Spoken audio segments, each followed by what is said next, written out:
বিসমিল্লাহির রাহমানির রাহিম। সূরা হামিম সাজদা। আয়াত 37।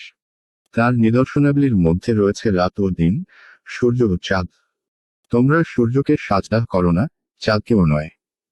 সাজদা করো আল্লাহকে, যিনি এগুলি সৃষ্টি করেছেন, যদি তোমরা প্রকৃতই তার ইবাদত করো। আয়াতের তাফসীর। তার নিদর্শনাবলীর মধ্যে রয়েছে রাত ও দিন, সূর্য ও চন্দ্র। তোমরা সূর্যকে সিজদা করো না, চন্দ্রকেও নয়।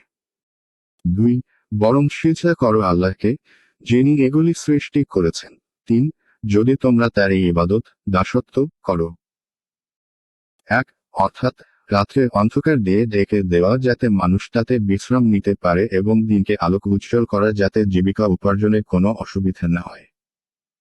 অতঃপর পালাক্রমে রাত ও দিনের আগমন প্রত্যাগমন।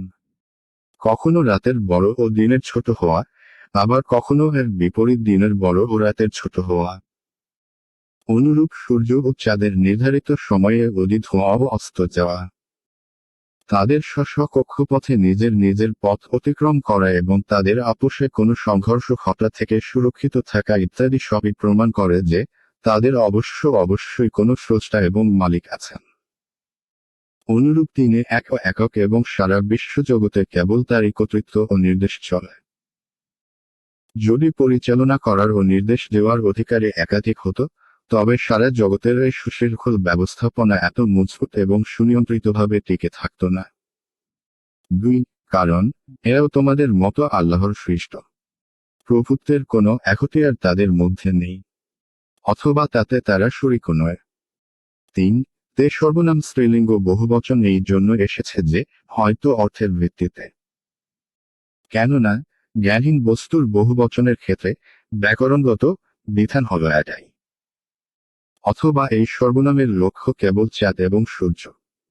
আর কোনো ব্যাকরণ শাস্ত্রবিদের কাছে দিব্যানু বহুবচনরূপে গণ্য হয়। কিংবা এর উদ্দিষ্ট হল নিদর্শনাবলী। ফাতহুল কাদির। আয়াত 38। তারা অহংকার করলেও যারা তোমার রবের সান্নিধ্যে রয়েছে তারা তো দিন ও রাতে তার পবিত্রতা ও মহিমা ঘোষণা করে এবং তারা ক্লান্তিও বোধ করে না। সাজদা।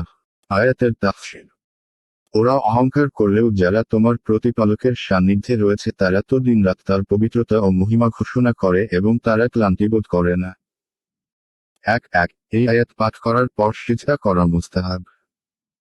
সিজদার আহকাম জানতে সূরা আরাফের শেষ আয়াতের 7-906 টিকা দেখুন।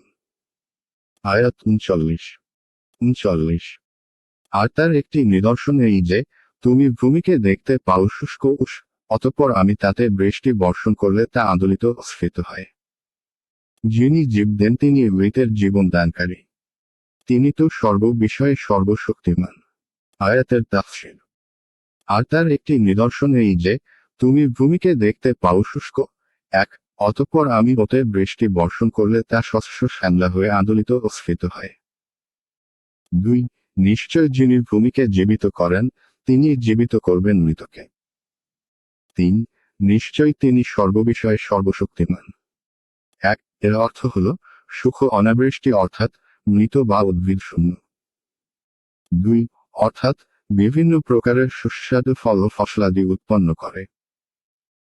3 মৃত ভূমিকে বৃষ্টি দ্বারা এভাবে জীবিত করে দেওয়া এবং তাকে উৎপন্ন করার যোগ্য বানিয়ে দেওয়া প্রমাণ করে যে তিনি মৃতদেরকে অবশ্যই জীবিত করবেন।